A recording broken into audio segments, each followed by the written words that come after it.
3 o'clock on a Tuesday afternoon. Welcome aboard the Postgame Show alongside Elijah Campbell. I'm Jay Phillips. We appreciate you being on board with us. We're in downtown Columbia's Herndon Chevy Studios. Wherever you are, thank you for being with us. Don't like the fact that Terry and Tyler try to scare me with things about Dave going out to get a new mattress cover. That in and of itself is not the introduction to today's airwaves that I was looking for. Why does that scare you? Well, it just does. You know, the words Dave and mattress cover together, just not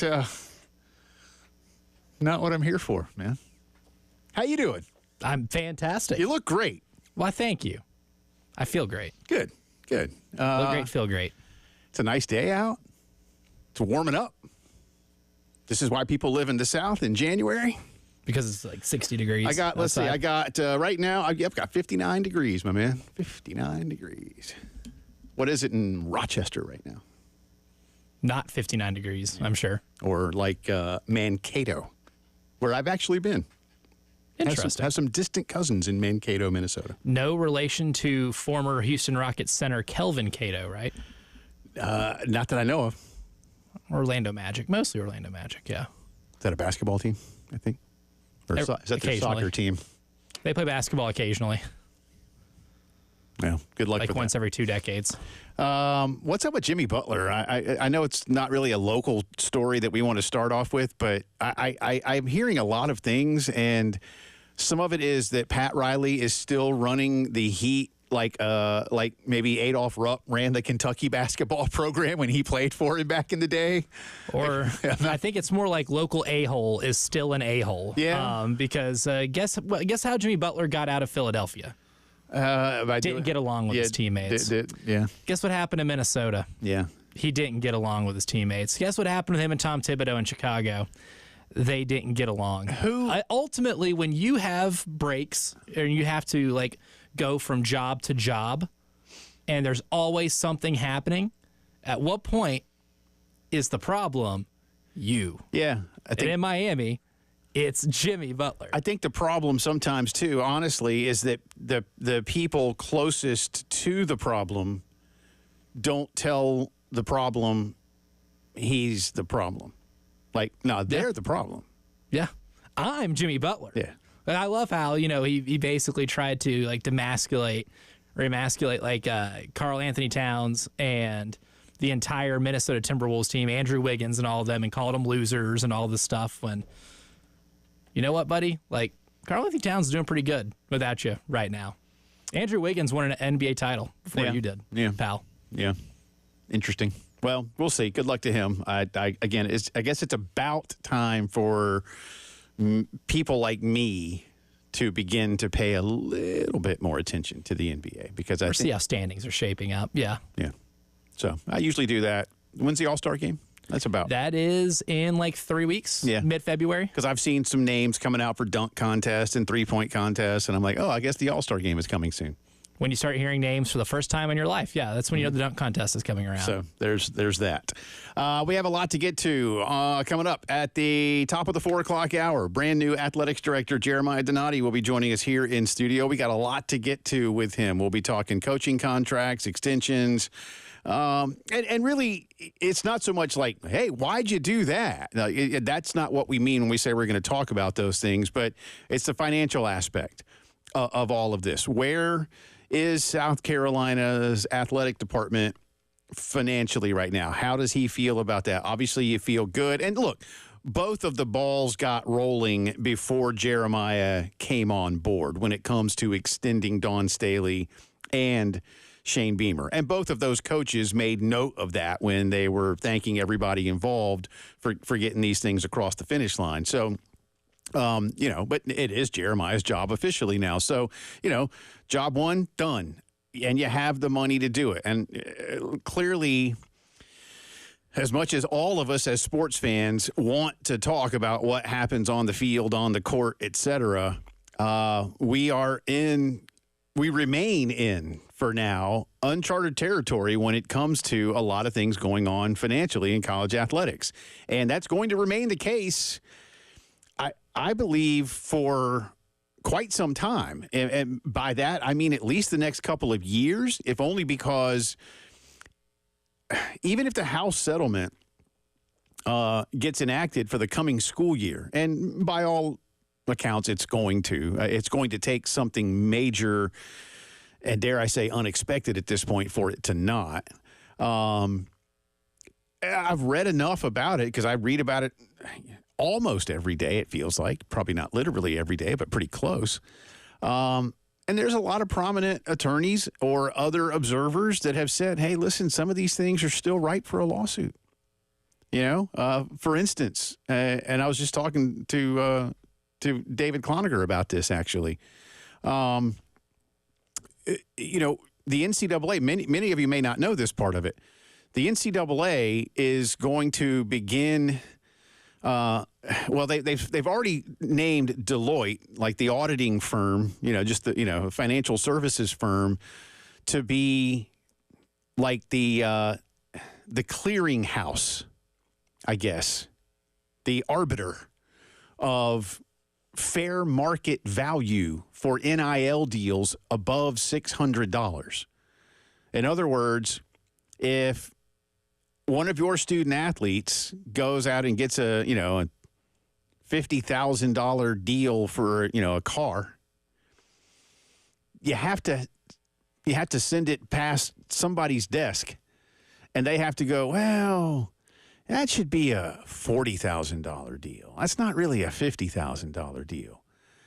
And this is going to be done in essence to prevent, and I forget the guy's name now, a few years back. It's been a while. There was a quarterback at Oklahoma that had a no-show job, and that became one of the, What, Rhett Bomar? Bomar, thank you. Yeah. And that became one of the, car dealership, right? Yeah. But he didn't do anything. They just, here. It's like, well, no, you gotta do something. But it was also for gobs of money. So they wanted to at least be, quote, fair market value. Well, I get that, and I'm for that. The market typically corrects itself over time. But what is fair in, and I'm going to use it, let's go, even in this conference, even in the Southeastern Conference, help me out. What do you think? What's the biggest city in the Southeastern Conference? Austin? Probably, yeah. For where a school is. The biggest, you got Dallas and Miami and Atlanta in the footprint, right? Nashville now is a big city. But I guess maybe Nashville. Nashville probably over Austin. But ironically there, Nashville, University of Southern California, is in a massive, massive market. Well, what's fair market value out there relative to Starkville, Mississippi, or Austin, Texas? Or for that matter, even in the middle somewhere, Columbia, South Carolina, Baton Rouge, Louisiana, Knoxville, Tennessee, that are all basically the same size city. So, my point is, it's not that it's going to be difficult. It's that it's going to be ripe for a lawsuit. And that's what we've got to stop. So, just we keep going down these roads of lawsuits and thinking, well, hey, we're just trying to keep it fair. I know you are, but you can't put artificial caps on things without somebody wanting to challenge you. Well, especially if you're trying to put a cap on what the players who are performing the product make when the coaches are making millions. Yeah. That's another thing, too. How could you justify, even from this, not even from a legal standpoint, but just even from an ethical standpoint, how could you justify capping players if you don't cap coaches? So, whether or not we get into that specific question and topic today with Jeremiah, I'm not sure. But to come back around, we will be talking about finances at South Carolina, what they're looking ahead to. Look, Carolina's going to go, full bore with the percentages, which again, right now, I guess a soft cap of $20.5 million. I think that you can use from your budget to redistribute to your athletes, and from that point on, what does NIL actually look like? Now we get into the world of revenue sharing, where most kids may feel like, all right, cool, I'm getting something now. And as I've said many times, I'm all for it. And once again, to set things up, even though we're an hour away from the conversation, I've used this example many times on air, but I'll use it again for the benefit of those who have never heard it. One of my jumping off points in this discussion has been for a while now back in 91, when Carolina and Arkansas, I guess the first full school year was like 91, 92, when Carolina and Arkansas were members of the Southeastern Conference for the first time. And that year, 12 schools shared a combined, in 1992 dollars, $27 million. In 2024-25 dollars, that's about $60 million. All right, so in today's dollars, 12 schools got $5 million each. This school year, the 16 schools of the Southeastern Conference will all receive more than 10 times that amount. Point being, again, inflation has gone up a shade over 100%. Revenues into the Southeastern Conference have gone up by well over 1,000%. So to come back around to a conclusion that Elijah and I have reached, and many people around the country have reached, you got the money. How do you spend it? How do you allocate it? How do you keep sports afloat? How do you do a lot of the other things that you do? And to keep up with the market value of your coaches, which South Carolina has already shown us they are capable of doing, while also knowing that they're going to be distributing $20 million amongst their student-athlete base, which at Carolina is around 500 kids-ish. So, you know, heady times, man, in terms of what's coming in. And the SEC's revenues are going to grow. But as they grow, that amount that you redistribute to your student-athletes will grow as well. Because, again, it's based primarily on a percentage. We'll touch on those things, get a few things that are going on around the conference and around the country with Jeremiah. And we won't just ask him, like, you know, we'll be nice. We'll I don't know what else we'll get into. Food, music. I'm not sure. We don't have a lot of time with him. No. So we'll figure it out. Heard Jeremiah was a bullfrog, but I think he's more of a horned frog in this circumstance. Well, he was. Jeremiah was. And emphasis on the was. See what you did horned there. Frog. It's good. Yeah. It's good. Three Dog Night thanks you for, that's not really a royalty, I guess, but someone will now go listen. Yeah, now the song will get stuck in their head, and then someone might pull it up on Spotify or Apple Music, or you know, maybe even play a record, and listen to it, and that in turn can help them in royalties indirectly. And remember, the name of the song is not Jeremiah Was a Bullfrog. The name of the song is Joy to the World. Yes. Just make sure you. But not to be confused with the Christmas song. You probably could put that in a search bar, and it would still come up either way. You might backdoor your way into it. But. Yeah, it will. It will. So we'll do those things for you. Gamecock women win what ended up being, I don't want to say a thriller. They were in control, but a 22-point lead turned into a 6-point final margin? 7-point final margin. I'll do math. And can the Carolina men tonight get their first win against a Georgia team that, at least of late, has also been struggling? We'll touch on all of those things for you. Only one vacancy left in the NFL. Who does Elijah's team go get? They had a pretty good interview, apparently, with Kellen Moore. Which I'd be cool with. Yeah. On the surface. Just don't be Mike Kafka. I think that's my only thing right now. I don't even know who that is. Oh, it's only the highest paid offensive coordinator in the NFL. Oh. Which tells you that's probably money really well spent. Congratulations, New York Giants. They're really good. No, I saw that, and I was like, seriously? That's exactly what I thought. Yeah. All right, we'll do those things for you, too. And a couple other things to get to around the National Football League, including a really funny quote from the owner of the New York Football Jets that I thought was great. 803-404-6100. You're listening to the Tuesday Postgame Show.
I saw the mental piece of playing such a game during this time. I don't think we played necessarily discipline. It was hard to get our players to just kind of lock into what we needed to do, and sometimes you just gotta let them play. It was fast-paced the first quarter, and then the break. It really is a blur, because I'm looking at them play, and it's not really us offensively. And then defensively, I just thought we gave a gritty performance. We just locked in, and we just continue to fight, continue to get loose balls and the 50-50 balls, and the rebounds that we didn't come up with, we were in the mix. So some of those rebounds, they were scoring off in the first quarter. The last part of the rest of the second, third, and fourth quarters, I thought they didn't score. They got dead ball. They got dead ball. They got the dead ball, but we were able to set our defense up and defend. Dawn Staley last night, I thought that was a little bit shorter cut, my bad, when I asked Elijah for that one than what I had listed on my sheet. Welcome back into the post-game show alongside Mr. Campbell. That's because the wrong day was pulled up on here. Oh. That is why. Okay. So I even played the wrong one. Okay. Would you like to hear the correct one? Well, that kind of fit, but I guess that was more about LSU.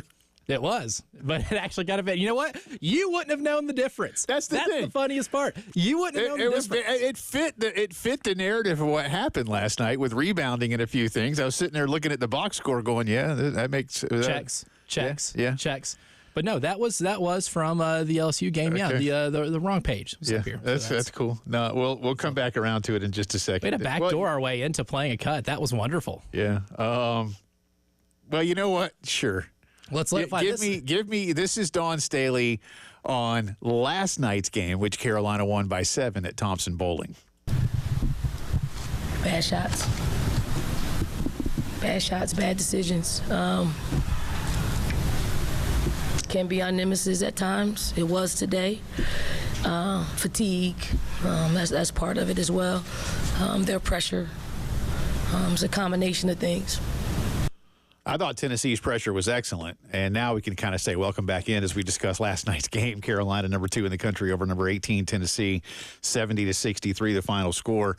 I was going to tell y'all after that first cut to come back in because, again, a lot of the same narrative actually fit quite perfectly because Tennessee had a first quarter lead, then South Carolina blew up over the second and third quarters. And then LSU kind of tightened things up at Tennessee. the end. No, I'll say LSU. LSU, that same thing happened last night. The same formula was in place. That's why it all made sense. I was like, okay. But anyway, that's beside the point here. Welcome back in, live radio. Carolina did outscore Tennessee in the 2 middle quarters by 21 points. And UT played well down the stretch. Tennessee got a lot of offensive rebounds last night. Carolina did a fine job defensively, as they always do, in terms of forcing some ugly shots at times. And Carolina offensively was pretty good. I mean, Carolina shot 46% from the floor. I'll take that. And Tennessee normally will win you most games. Yeah, most games. And South Carolina allowed Tennessee to shoot just 30.7, so less than 31%. And Tennessee was dreadful from long range. And that's kind of their game. Yeah. I mean, Carolina just had hands and faces. 3 for 26 were the Vols from 3 last night. Carolina was not good from long range either. 6 for 21. I don't know. For Tennessee, it's a different story because that's the home gym. I don't know. So, again, that building is so big. And I just wonder sometimes if opposing teams do struggle with sight lines and other things. I don't know. I mean, I remember the first time I went in there, I was like, my God. It's a palace. It's just gigantic. Massive building. But I told you the first time I went in there was actually for a Van Halen concert, not for a basketball game. You know how people say in some stadiums or arenas, oh, there's not a bad seat in the house. There is a Thompson My brother Bowling, in Christ, there are a lot of bad seats in that house. You sit up top, you're way up there. We were down low. Well, we were on the lower bowl for Van Halen, but nevertheless. Anyway, look. A win's a win. A road win's a road win. A road win against a top 20 team is all you can ask for. I thought last night it was interesting. You and I were talking about this, not seeing Tessa Johnson on the floor late, but Tessa didn't have a good night. Maddie McDaniel gave them some really good minutes against that press. I think that might have had something to do with it. The more I think about it. And I don't want to say that last night as well was some kind of that was the coming out party of Joyce Edwards. It wasn't. She's already had some really good performances, but last night she played so well. I mean, here's her stat line last night: 29 minutes off the bench, 8 of 13 from the floor. Just 2 of 5 from the line, but I'll take the 8 of 13 from the floor. 5 boards, an assist, a steal, a block, 1 turnover, committed only 2 fouls in those 29 minutes for somebody who plays the 4, and scored 18 points. Now, that's a heck of a night off the bench. Look, we've already said it, but you need to start saying it again more often because I think the role is only going to grow. Whether she starts at all, whether Dawn and the staff make changes to the personnel usage, I don't know yet. Again, 29 minutes of a 40-minute game tells me pretty much all I need to worry about. But she's a real deal, man. I mean, is there a freshman in college basketball that is that polished with their footwork already? Just so smooth. I mean, so smooth. Men's or women's college basketball and there are a lot of great freshman performances this year in both. But I don't know if there's one that in the post has better footwork, better and most polished footwork than what she's got. Because she gets that ball in the post, man, she's going to get herself in a position to score every single time, whether it's posting up and working it, to get the ball at an angle to where all she has to do is catch and score, or if she just straight up, getting a one-on-one post up, she is going to find a way to get herself an open look at the basket, and it's automatic. That's something that usually people that are freshmen at the highest level of the sport don't get to. Right. So like when Dawn says Joyce is going to be the best player in college basketball one day, like she said after the LSU game, you should probably believe her because she shows a lot of those traits in terms of being a natural post scorer already. Yeah, no, it's just, you're like, oof, whoa, man, she just, yeah. Is she better than you? Yep. Like there was a play last night, and I believe this was still in the first half. Yeah, still in the first half. Joyce catches the ball, and against LSU, she did a good job of using that right leg next to the basket to kind of seal her opponent, take a power dribble, and then get a layup because she gets their opponent on her back hip. Well, the other team watches tape too, and Tennessee played a really good job of jumping towards that foot to make sure it doesn't wrap around there so she doesn't have a clear spot at the rim. Played it perfectly, and Joyce still goes up strong with it, takes a little contact, and scores. It's one of those things as a post defender, there's not a lot of things you can do. If she gets the ball in the post, you're at her mercy. Right. Cut 6, please, sir. Here's Coach Staley on how Joyce is playing her game. Joyce plays the right way. Joyce makes good basketball decisions, and that's why you see her flourish. I mean, she just plays within her capability, and I mean, I'm not surprised. I'm probably more surprised at some of the decisions that some of our older players are making. She's not one of them. She plays the right way. How many minutes did she play?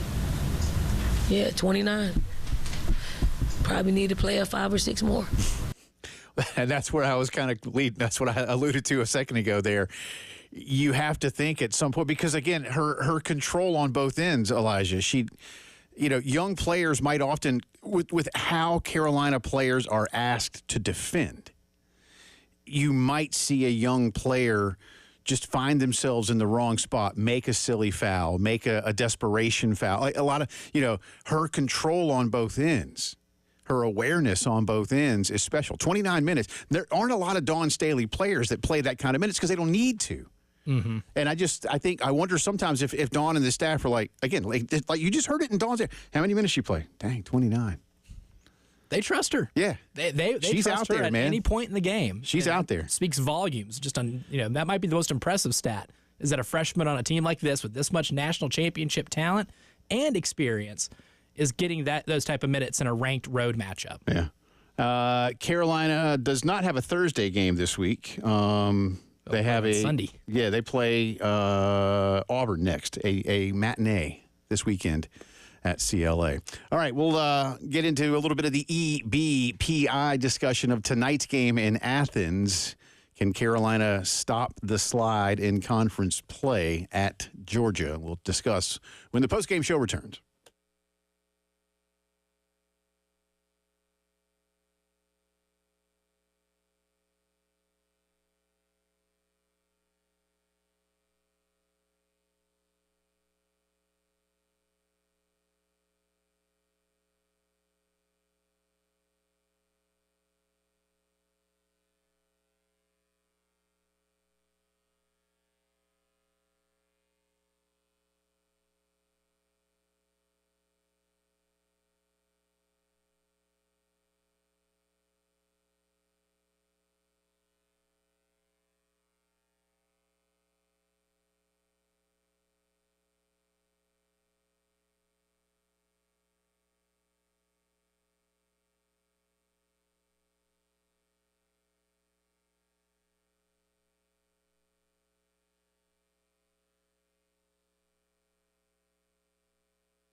Talking some Carolina hoops. We just finished discussing the nice win for Dawn Staley's women's team last night in Knoxville.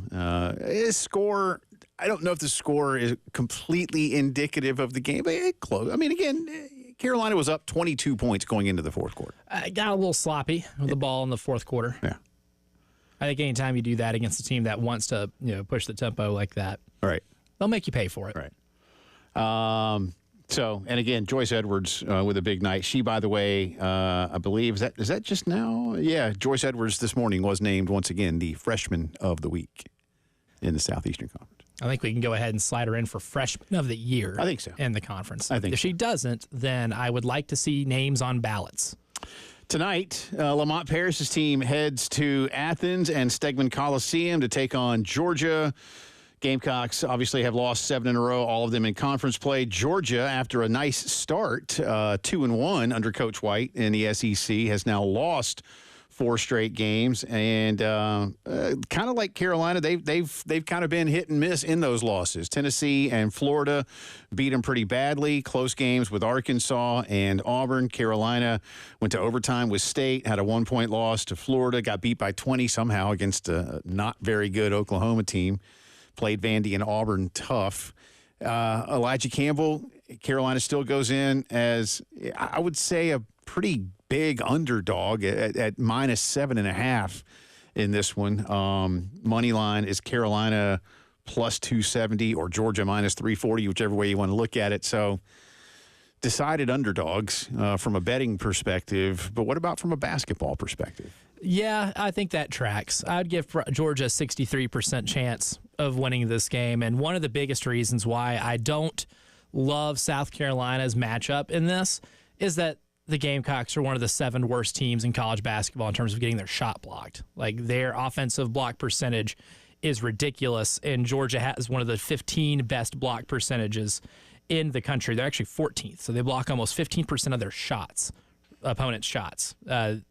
They have a lot of size, man. I don't think people realize exactly how good Asa Newell's been as a true freshman this year. There's been a lot of great true freshmen in college basketball. I don't think people have really grasped how great he is. He blocks a ton of shots.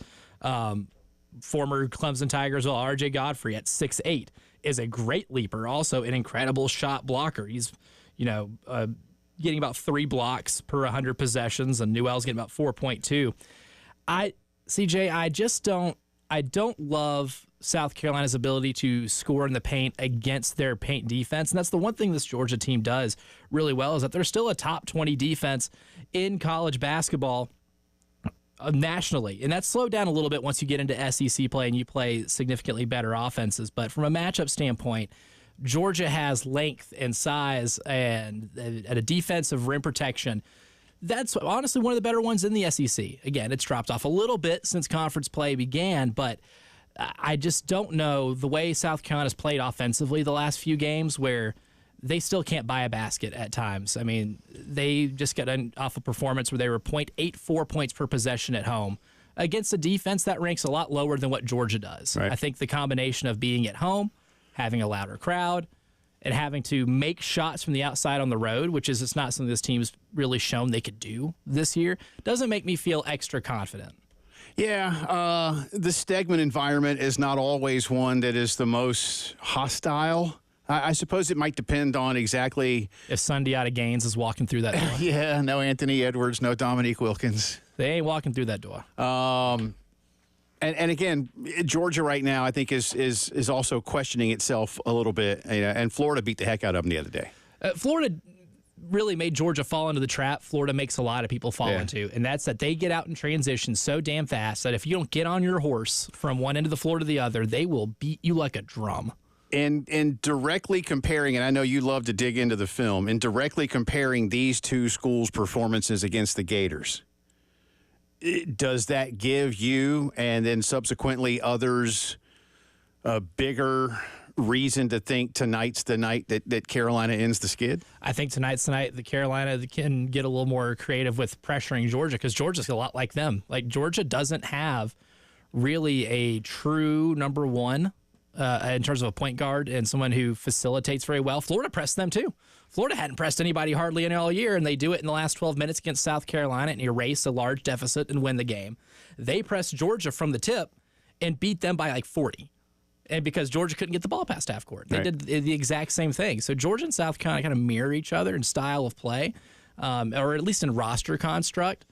But one team's going to defend better than the other, and I'll take the team that's a top 20 Ken Palm defense as opposed to one that's like top 50. One of the questions that we had about this team, too, in some heartbreaking losses of late, Oklahoma notwithstanding, was can you keep picking yourself back up off the mat? And I felt like Saturday afternoon at least answered that question with a yes. You may have to ask it again in the sense of can you keep picking yourself back up? But I've looked at this and not seen anything that tells me there's anything wrong in terms of what's being asked of them. The system that Lamont is employing, it's working. Sometimes we ask the question, do you have enough horses to run the race? And that could be one of them, especially against a team like State where maybe they just look, I thought Carolina outperformed expectation.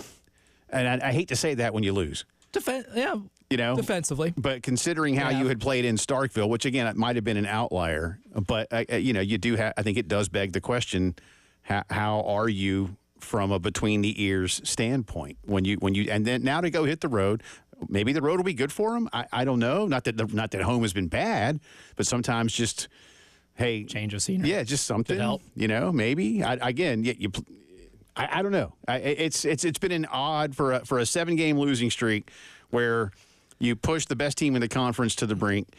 You went to overtime with a team that had beaten you by 35, and a Florida team that you probably didn't have much business running up and down the floor with. And you what was it? 39 minutes and 55 seconds that you led the game. Yeah. But here's really what it comes down to as well. We've seen this program worse. And that was 2 years ago during Lamont's first year. Not going to sugarcoat it. That team was horrific. And I think if these two teams matched up against each other right now, the 2024-25 Gamecocks beat that version by 15 to 20 points. And by all metrics, this team is significantly better than that one. But you know how that one won 4 games in that year? Because the bottom of the SEC was horrific, and you could backdoor your way into some wins. You are right now an average Power 4 basketball team playing in a league that has no average Power 4 basketball teams because they're all good or great. Yeah. So while the numbers would indicate that you're more efficient offensive and defensively by a large margin, all the teams that you're playing against, like there are no 2022 LSUs.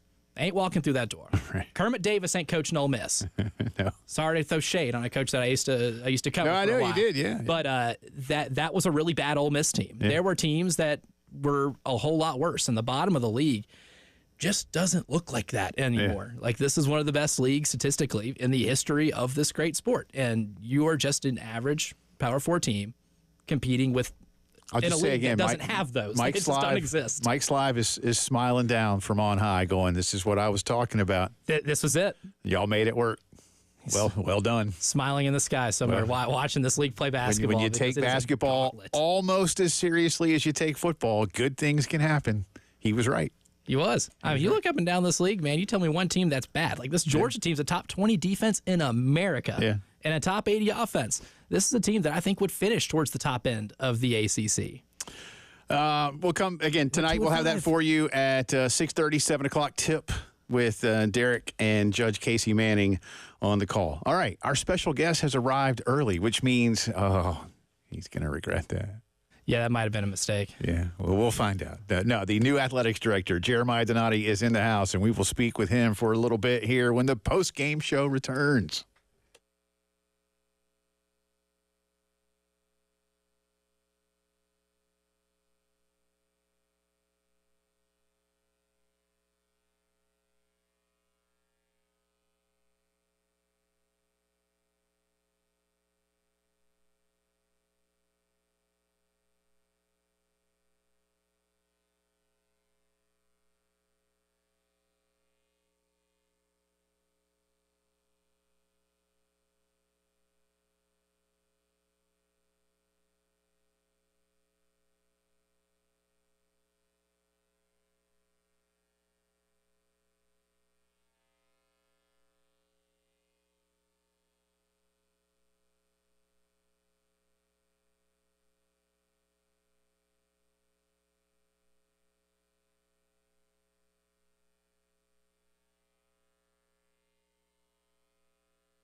12 minutes in front of 4 o'clock here on what is today? Tuesday afternoon. Welcome back in. I don't know what day it is. Does anybody really know what day it is? Jeremiah will be with us here in just a second. Glad to have him in. And, man, the great Charles Bloom is in the house. That's how you know it's a big game. See, Charles absolutely will agree. I don't think he heard us because he was just stepped out for a second, but in how closely he worked with the great Mike Slive. I know that Charles was in those meetings back in the day when he was working in Birmingham at the conference office when the former commissioner was urging school presidents, school leadership, athletics directors, invest in basketball. It will pay off. Yeah. You build it, and it will come. And it has worked. And there's no wonder, the more I read about kind of the SEC's ascension in basketball, it's no surprise that some of the consultants they used were people who worked within the Big East Conference. Yeah. Because what did the Big East have back in the day? They had the best players, the most charismatic coaches, and they were fully committed. Of course, it'll help that a lot of those schools didn't have football teams. Yeah. But they fully committed to the sport. When the Big East went to football schools, too, that was the beginning of the end, man. Unfortunately, I genuinely believe that. You weren't alive, but the three of us on this side were, and I miss '80s Big East basketball, man. See, my version of the Big East growing up was still a loaded conference, but there were a ton of teams. Yeah. And you had South Florida at one point, and Rutgers in there, and Cincinnati, and. Cincinnati. Carolina fans remember Cincinnati from the old Metro days, too. So great basketball program. Oh, yeah, man, with Huggy. All right. So, all right, well, I see, you're good. Yeah, Jeremiah Donati is with us. Now, you've been on the program, so welcome into the studio. It's great to see you and meet you face-to-face. How are you? Thank you. I'm doing well. Thanks for having me in here. Big fan of the show. And thank you. Fun to see your setup. It's a great operation. Yeah, it's fun in here. And we get Charles back. It's been a while, so Charles is treating you well, right? He's great. And, anytime you're the new guy, you rely on people with that key institutional knowledge to not only tell you where the restrooms and light switches are, but to tell you how to get around. And Charles has been fantastic. I feel very lucky to have him. He's awesome. He's awesome. I'll tell you a quick funny story. I've known Charles now. We've known each other a long time. We met at Media Days in Birmingham many, many years ago. Probably, I don't know, Charles, 05-ish, something like that. I don't know. It's been 20 years. It wasn't until the third year that I knew him when we were talking about something away from the show one time off air. And I asked him, hey, where'd you go to college? I did not know for the first 3 years that he went to the University of South Carolina. I was like, wait, you went to Carolina? I didn't even know. I had no idea that he had gone to Carolina. So that I remember that day. And I was like, man, from that point, we got even closer. So he's a good guy. We'll talk a lot of the business stuff here in just a second, but in kind of how's Columbia for you? You've been here about a month now. I know the family will come after the school year, right? So are you finding your way around? You found good places to eat? You got good digs? How's it going? Well, Charles has been also really helpful there, too. But, no, it's hard to believe that this is week 4. And, my family was in town last week, and, we found a school. We put an offer on a house. We saw snow. We saw a 41-point women's basketball wins, so we're getting around. Yeah. Tried 3 new pizza places. Nice. So yeah, it's been great, and it's kind of one of those things that I anticipated a warm welcome, and it's been everything but that and more. I'm very grateful to the people here on campus and the community have really kind of welcomed me with open arms. I feel very happy to be here. Were your kids here when it snowed? They were. Okay. Yeah. And you told them, I guess people told them already, don't get used to that. Well, and I heard for a week that, they'll say it'll snow, but it won't snow. And sure enough, we had it. I was somewhat surprised. Yeah. I'll be honest with you. I grew up, I was born outside of Boston, Massachusetts, and I grew up in Washington State. So I've seen my fair amount of snow, and it never gets old, but it's especially fun to see your kids running around. Yeah. So that was fun. It's much like in Texas, if it hits the ground, it's slowing down or shutting down operations until the sun comes out. Yeah, well, that's what.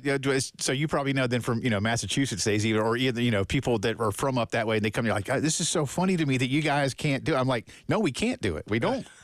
It's that's not what we do around here. Yeah, that's different snow up there.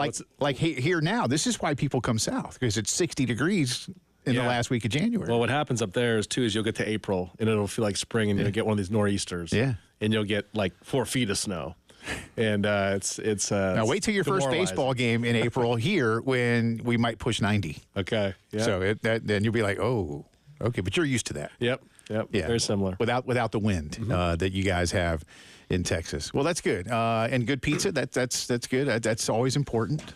Yeah, I'm finding my way around. There's I would say the food scene here is very underrated. It is. You know, when I was considering coming out here, I didn't have a lot of people telling me just how great it was, and I've kind of, you know, when you're out here by yourself, you can go to a new place every night and try it out, and I've tried a number of places that I won't name them just because we've got sponsors and I want to make sure I'm not stepping on other people's toes, but no, it's just been great. Don't worry, I'll press you off air for all these, and I'll throw in suggestions for, from time. Don't worry, I'm a lifer, so I've been around a little bit from time to time. Only got a few seconds left here. Who you got in the big game in a couple of weeks? Who's your favorite NFL team? Do you have one? You know, I grew up a Cowboys fan. Okay, and rough. Yeah, rough. And the first year I could really follow them, they went 1-15. And so, you know, when I moved to the state of Texas and to Dallas-Fort Worth, I thought for sure I was going to be there for a great Super Bowl run, and never saw it. Well, you might get one. Yeah. So, so it's hard for me to, having said all that, my daughter's a Taylor Swift fan, and I really can't like the Eagles or any other NFC East No, that's team. fair, man. So I guess by default, I'll go with the Chiefs. We'll talk a lot of business with Jeremiah coming up.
4 o'clock on this Tuesday afternoon. Welcome back into the Postgame Show. Alongside Elijah Campbell, I'm Jay Phillips. We're inside the Herndon Chevy Studios, wherever you might be. Appreciate you being with us.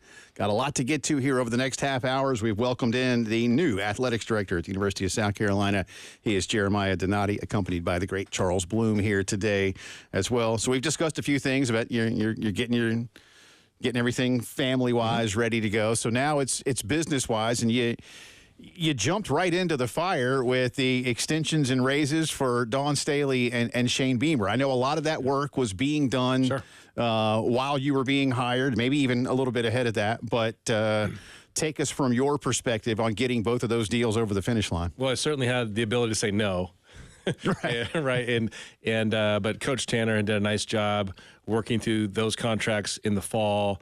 And, first things first, they're two great coaches. We want them to be here for a long, long time. And so those were kind of two things we needed to show up pretty quickly. So it just so happened that they just kind of in succession, boom, boom, came up. But really happy we have those secured, and we've got the future to look forward to with both of them. So, obviously women's basketball and the success they've had speaks for itself. And, Dawn just continues to elevate the program to new heights. But, Shane, just what he's done, and if all you got to do is look at recruiting, the trajectory. One of the things that really impressed me about him when I spent some time with him early, and this is before the contract was officially extended. I spent some time with him talking about what did you learn from the 5 and 7 year to last year, because they've got, if you've been over to the football operations building, they've got kind of all these mantras and sayings and words that's really cool. And he said, you know what? He said, we found in talking to some of our guys that those were just words, that we had lost kind of that core culture. So we got back to basics, whether you're the first string quarterback or the fifth string punter.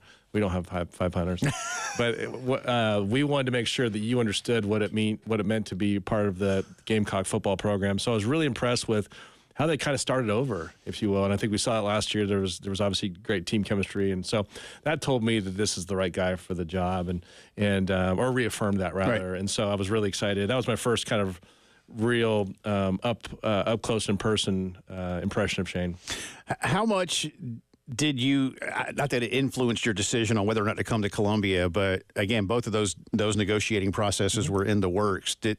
What did you know of them when you were thinking about it? Did it matter at all to you? Like, well, am I going to jump right into doing that? How much did that, if at all, play into it? Maybe a little bit, just in the sense that you want to go to places that have, they're on a good trajectory. Yeah. And candidly, I don't know that, I would have been as interested if the programs weren't going in a good direction. Right. And I really felt like they were. And obviously football is king, and that's what we're going to make most of our economic decisions around. And so to see the success they were having, and, obviously I was following the games this fall and really liked Shane as a coach, heard a lot of great things about him from other coaches, and obviously comes from great pedigree. That was really exciting, to be a part of that and to help continue to build that. So yeah, it definitely played a factor. And I would say that the success of the football program was one of the big decisions, or one of the key points in making that decision. And when it comes to Dawn, too, obviously some news around the exact same time that it was announced that Dawn was getting the extension and the raise, is announced that there's a new payout structure for the women's college basketball tournament. Yep. It happens at the end of the year every year. And obviously Dawn deserves the raise and the extension because she kicks a lot of tail and wins a lot of championships, cuts down a lot of nets. But now it's more profitable to be cutting down those nets with the new TV deal. How much of a factor do those type of things, especially in the sport of women's college basketball, kind of factor into maybe the urgency that you might have had taking over this job? The timing that's a great point. The timing was great. And for those listeners at home, that payout will model, to some degree, the men's tournament model with not quite the same economics, but it'll start to matter here very quick this year. And of course, if you look back, we asked our CFO to take a look back at our success over the last 4 to 5 years, and it's real money. And so you'd like to think with the trajectory of women's basketball that we're just getting started there. And so, of course, being at the top of the hill, so to speak, that bodes well for us. But, I've been a proponent that there's more to the story of the economics of women's basketball. I think you're seeing with those television deals. I think there's some things that we need to look at from a ticketing standpoint. I just got the ticket notice for the women's tournament in Greenville. Those prices are up 35% year over year. Right. So women's basketball is going in a great direction. So, and Dawn, on her for a moment, is she's a once in a generation talent. And so there's the economic side of it, but there's also the intangible benefit. The city of Columbia and USC has benefited greatly by us being blessed with having her as the coach. So there's you got to kind of look at the holistic part of it when you take all that into. It was such a no-brainer to do what we could to really show commitment to her. With talking about the money and some of the things now, when we spoke with you in December, we talked about, what your priorities were and, facilities and certainly things going on at Williams-Brice. But I touched on it with you then about, where things were going from a financial standpoint. We're getting closer to that now. You're in the job soon enough here. As long as everything goes well with the house settlement, you'll be, sharing revenues. How prepared do you feel? I mean, I guess, for lack of a better way to say it, you got the money. I mean, you're doing this with the coaches. You're going to have the money for the players. Do you feel comfortable in what you've assessed now that you're on the ground in Columbia with where things are headed financially in terms of being able to do those and still go up as the market goes up? Well, as it relates to the house case settlement, I mean, we are operationalizing the department for what it looks like the next 5 to 10 years. And, I'd be lying to you if I told you we didn't have more work to do. We have a lot of work to do. And so we're kind of building the plane as we're flying it. And that's not, an issue. You're not alone in that unique respect. Or germane to USC. That's every school, whether you're in the SEC or the Big 12, the ACC or the Big 10, everyone's going through the same thing. So right. I'm not saying we're far behind other schools. We're building this, in real time. And I like how it's looking. It's not without additional expense. There are some from a contracted, like one of the things just very basic operationally, we need to identify people that are, if you just said for a second, let's just assume, and I'm sure we'll talk about revenue distributions in a moment. You saw the news from the Department of Education. We're going to probably be paying student athletes in 4 sports. Let's just make that assumption. And so that's probably 125 to 150 student athletes. We need people in the department that are negotiating with agents and families. We need people that are writing these contracts, administering these contracts, balancing and supporting a cap management system, and ultimately submitting this through the SEC as part of terms of the settlement. So there's a lot of things that, that we just don't have people right now that are doing those. And so whether those are new bodies or new job functions, I mean, those are things I need to we are spending a lot of time to make sure we're building for the future. So, that's more expense. And so we've got to be really mindful. That adding $20.5 million next year is not insignificant. You may have seen some news. There are some other Power 4 institutions, notably, I think it was Michigan State and I think it was Ohio State, two perceived as the big ones that operated a loss this year. Yeah. And so this is real. And every school needs to think about how they operate their business differently. And so we're not exempt from that. And we are thinking about it. And those are going to be tough conversations because it just can't go on the way it has gone. One of the things I said is that, someone was giving me a kind of a gripe about the house case settlement. I said, you have to remember, this is a legal settlement.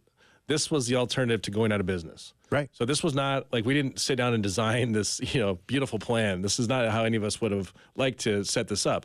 This is what the trade-off was for not going out of business. The trade-off would have been losing $14 to $15 billion legal settlement and having to completely, gut your athletics department. So I think that's important to note because that's not, we didn't just create this revenue sharing plan, overnight. This was the function of a legal settlement. One of the things legal settlement. Yeah, sorry to cut you off. One of the things that Elijah and I have talked about, and we're far from alone in this across the country, Jeremiah, as you probably know, but I've reminded people when they gripe and we call, and I get it. I'm a lifetime college sports fan too. You are too. I mean, that's why you're in the business. The reason this is happening is because for far too long, the member institutions of the NCAA were breaking federal law. Now, they've been told it. They've been shown that in court. As an athletics director yourself and what you've been doing in the Big 12, a big-time school, big-time conference, how long has that kind of thought been in your head of we gotta stop fighting battles that we know we're going to lose? Great question. I wish, we could, if Michael J. Fox pulled up in a time machine, and we could flip the dial to, the year 2000 when these media deals really started to pick up steam, I think we probably would have consulted with attorneys to find a more elegant solution to start to begin to share this revenue, right? Hindsight's 20/20, but now we find ourselves with a less than elegant solution, which is, deal with it in, 5 months. And so I got news for you. These issues are going to continue to pile on and compound until we get some federal help. And I'm not asking the federal government to like run college sports. We're asking for help from an antitrust protection, from maybe even collective bargaining. There's got to be a way we can make rules without being accused of colluding. And, these are just kind of basics. Federal preemption, so we don't have 50 state laws and 50 attorney generals that are trying to outbid the next. I mean, these are existential threats to not only football, but to all of college athletics because of the downstream effect. So if we don't get that, I got news for you. There will be another lawsuit. This is, by the way, this lawsuit, for those listening at home who may not be familiar, there's only a 10-year. Right. It only goes out 10 years. Right. There's like, the great unknown after that. And so my hunch is it's not going to be better, right? And so this 20.5 million will look like 30 plus million by the time you get to 2030 when you just add the 4% every other year. So this is when going back to looking at our business differently. This is a real threat to all of our sports programs and to us here at USC. I feel like that would put a little more onus on the element of your job of like fundraising. Like for an athletic director, that's already a pretty big part of the job, right? But like what you just mentioned too, I mean, that dollar amount from the House settlement is not going to get any smaller as time goes on because there might be more lawsuits. And that is kind of a rabbit hole that I think that will eventually go down. But what type of onus that put on you to be able to kind of try to up the ante when it comes to being able to raise funds and give your athletic department more of a cushion than you already have? Yeah, well, it's a good segue into, or maybe a potential segue into Williams-Brice Stadium. And one of the things that is currently, top of my mind is there's a lot of money, literally and figuratively, locked inside Williams-Brice. I mean, it's not a secret. I think we have 18 suites. It's last in the conference. I think Arkansas, for example, has 184. We have the fewest premium seat offerings. Why is that important? Well, that's a lot of revenue that could be used to reinvest in the department. And so right now we're without that. And so what's a challenge for us in the short term is candidly huge upside because we're the only school maybe, and you could tell me this, Jay, you could look up the Power 4 schools in your computer there. I don't know how many schools really have the opportunity to build what we could potentially build. And so that's a really big opportunity for us. And obviously nothing has been approved yet. And we've had some great conversations internally and even with the board. And I'm very optimistic that we will have a plan to do this. And I think, taking a more of a holistic look at the stadium, not just one side and even beyond that, I think is really critical to our future success. And I know I probably stepped in front of some of your questions, but I think, operationalizing the House case settlement and really understanding the opportunities at Williams-Brice Stadium and you asked the fundraising component, Elijah, I think are absolutely critical to our success. Well, I just think a lot of it does come down to, as Elijah pointed out, fundraising. Yeah. I mean, and I don't mean this to be flippant. I mean this in kind of a tongue-in-cheek but also serious way. Like a school president and a school's athletics director, maybe that's job one. It takes on different forms. When you think about it, the more money you can raise for a stadium project like this, the less debt you have to take out, the less institutional burden. I mean, it kind of, you see where this is going. So back to your point, the more effective we are in fundraising, the better it is for our future. Yeah. I'll try to find out that answer for you. I'd be curious, man. I mean, just having been in 2 conferences now and played all across the country, I just can't really think of another program because even Kansas would have been the one I'm using, but they're renovating their stadium. Right. So I don't know. It'd be really curious to see if there's anyone that's got quite the upside we have. Or even what Vandy and Northwestern have done. Yeah, No, they're ahead of us. I know this for a fact. Yeah. Northwestern's building $1 billion stadium because they came to TCU and modeled a lot of things we're doing, and Vanderbilt's got 50 or 60 suites. So they're way ahead of us. Yeah. So there you go. There's something there. All right, we'll come back. We got more with Jeremiah Donati, the athletics director at University of South Carolina. You're listening to the Postgame Show.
20 minutes after 4 o'clock on this Tuesday afternoon. Welcome back in. Jay and Elijah with you. A few more minutes here with new athletics director Jeremiah Donati. Appreciate his time here in studio today.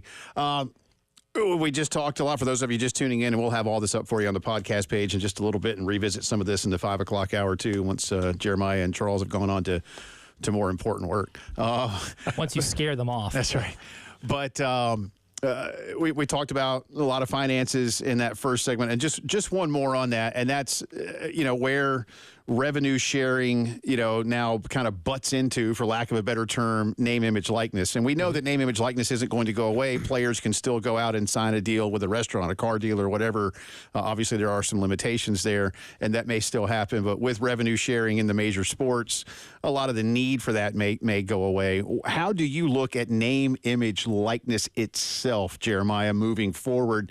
Do you want to – I know Hillary's doing a great job. Hillary Cox in the office is doing a great job with that. In-house, do you want to see more of that? How is that going to look, and how do those two things mesh? It's funny, we actually met on this earlier today with Hillary, and we've got a group that's helping us operationalize the House case response. Part of that's revenue share, but part of it's real NIL post July 1. And it's probably not one answer. There's probably a few different solutions. It's going to be difficult. I used to work on the NFL agency side, and when I worked for Lee Steinberg, one of our clients, one of Lee's clients, was an all-pro running back, and he had a deal with Nike that I remember was $50,000 annually.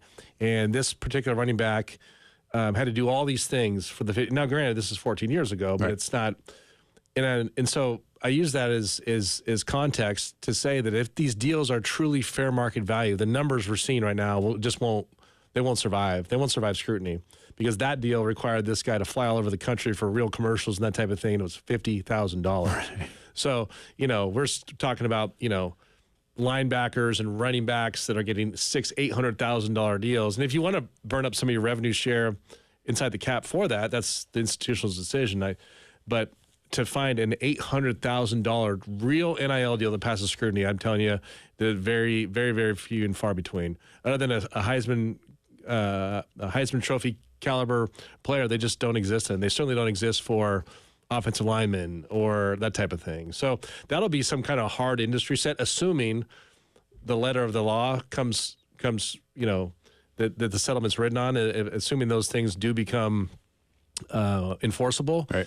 There's just you just won't see the same numbers, but it is going to be important to have NIL deals that go above the cap. And so we're looking at a number of solutions, from internal people to expanding our partnership with Learfield or our multimedia rights holders to outside entities. And so we'll have kind of what's starting to look like a multi-pronged approach to do that.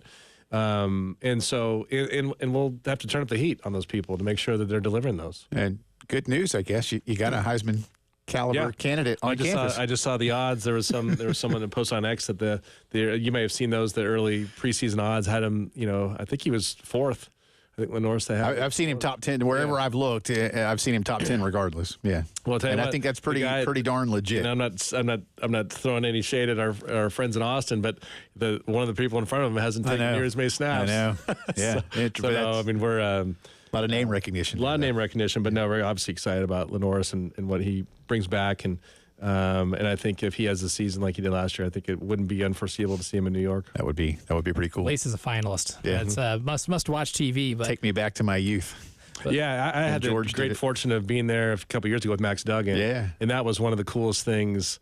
I mean, that's a really cool experience. And so, if and truly once in a lifetime, because you get so many shots to do that. But anyhow, we'll keep our fingers crossed that Lenore's or another USC Gamecock in the near future has that experience. Yeah. Kind of looking at the basketball court too. I mean, right before you came in here, Jay and I were talking about the men's team. They have a really big game tonight. I mean, and part of that discussion involved this league turning into like a bleeping monster. Like, this thing is terrifying. You're an average team kind of in a league where there are no bad teams or mediocre teams.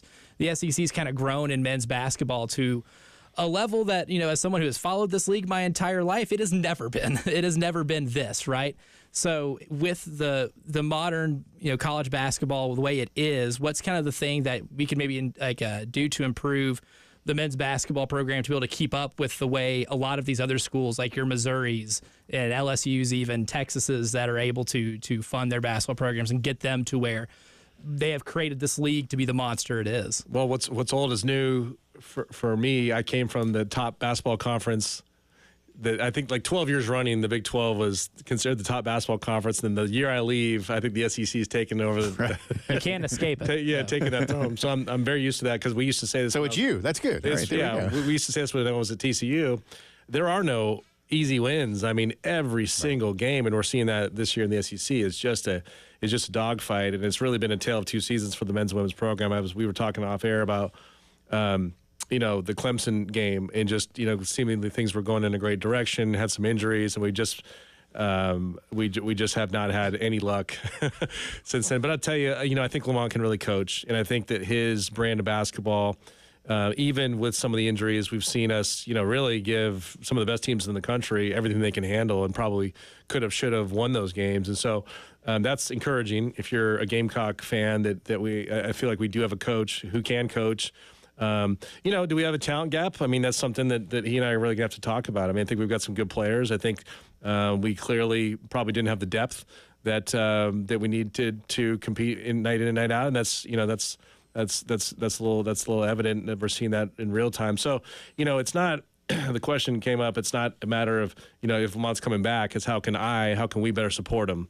And so when the season's over, I actually have a meeting with him next week to start that conversation about what NIL looks like in the spring, and then into revenue sharing. So, because it's not just about paying players and finding more money to pay players. Yes, that's part of it. But what are we doing as a program to help continue to build that? So it's an ongoing evaluation. It's probably not one or two things I could tell you right now that I can tell you, but yeah, we need some more depth. I could tell you that's probably one thing that we'll be looking at and making sure that the roster's strong, because I don't anticipate a big drop off in the league next year. So but we've got some key pieces that we think we can bring back, and so if you can do that and continue to build this and bring in some new guys, I think we will like what we see. But we certainly have some work to do. But I've been just really impressed with some of this hard luck we've continued to battle, and we've found ourselves in these games. And so, we've got a big one tonight at Georgia, but I think that's, it's probably a winnable game. And so we'll see what the guys come up with. I got about 90 seconds left. You could probably go 90 minutes on this answer, but you've mentioned the Big 12, and you're coming into the SEC now, and obviously one of the big two. Has life been different for you from that perspective in working with your colleagues? I mean, most of the day-to-day stuff, I imagine, isn't a whole lot different in terms of administrating, but now you're in the SEC. What's that been like for you? Very similar in the sense that my first AD call, the issues were exactly the same. Right. They were just had different faces and different brands attached to them.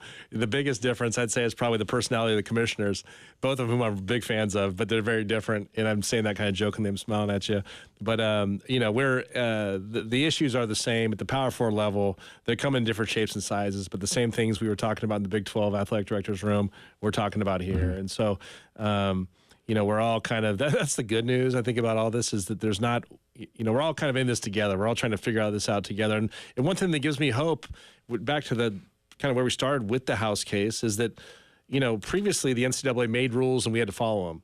This is unique in the sense that the commissioners are the ones creating these enforcement agencies going forward. So we get a chance to some degree to help kind of cast part of our future. And so when you have guys like Greg Sankey, and Brett Yormark and others who are really smart and committed to doing that for the sake of their leagues, you have a chance, and there's reason for hope. Yeah. Great to see you. I say great to meet you, but we've met at least on the phone, but now we've met face to face. Thank you. We'll do this again as often as you're ready to, and you're in good hands with Mr. Bloom over there. This has been a lot of fun. I'm a big fan of the show, and look forward to be back on here after a few more basketball wins. Yeah, we appreciate it. We appreciate it. Good stuff. Absolutely. That's Jeremiah Donati. He is the athletics director at the University of South Carolina. Recap some of what he had to say for you when the postgame show returns.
From the WIS Traffic Studios, I'm Elijah Campbell. The few accidents to get to that are causing some issues on the roadways this afternoon, starting with the one on Atlas Road at South Carolina 768 near Shop Road. You got one on Bush River Road at I-20, Highway 1 at Augusta Road at Ross Road, Coon Road at Connie Wright Road, Piney Woods Road near Broad River Road, Sparkleberry Lane near Mallet Hill Road over at Sparkleberry Crossing, and lastly one reported at Two Notch Road at Longs Pond Road.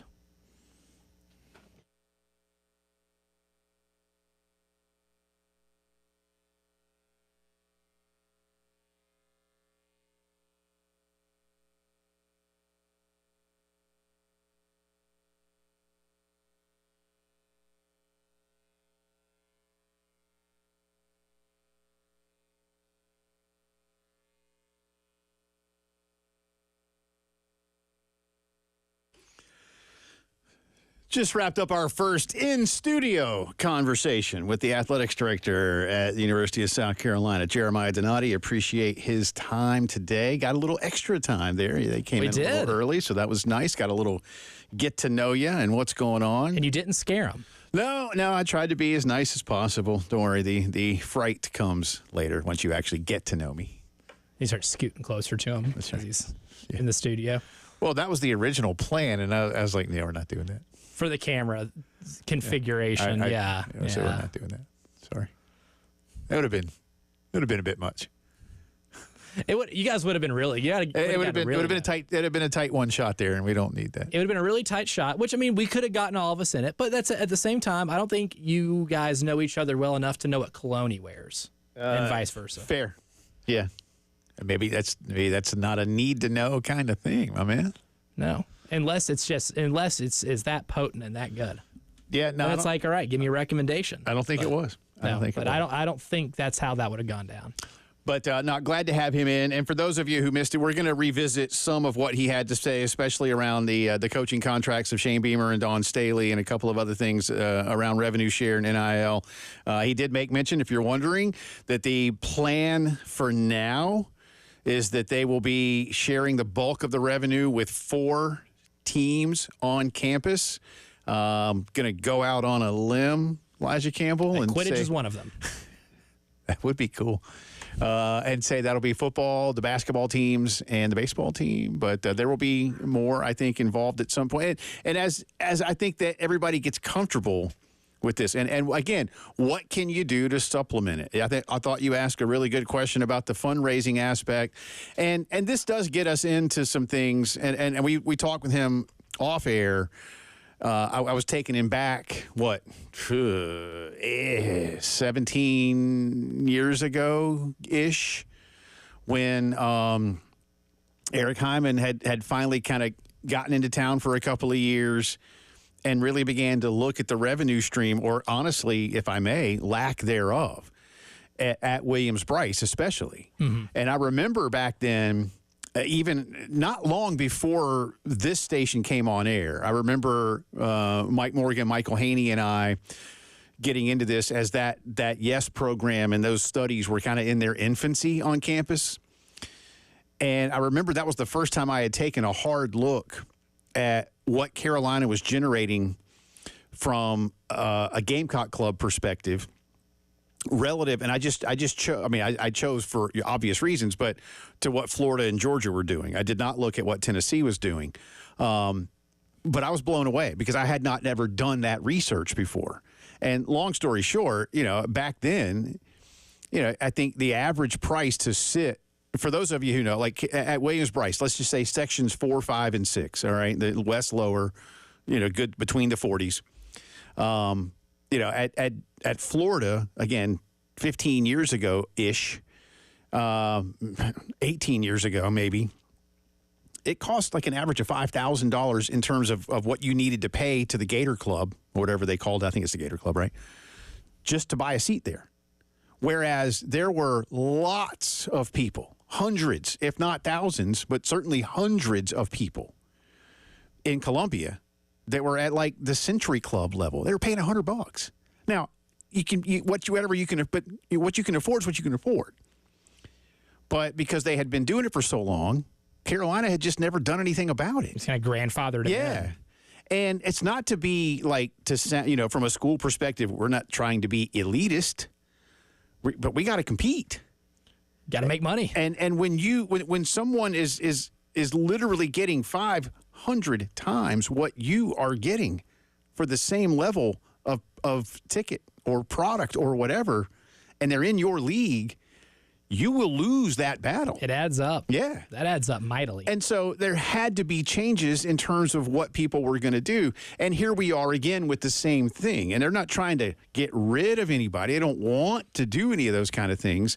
But Williams-Brice, I mean, you heard him say, Arkansas, forget Texas, forget Florida, forget Georgia, LSU. Arkansas has 10 times more suites than you do.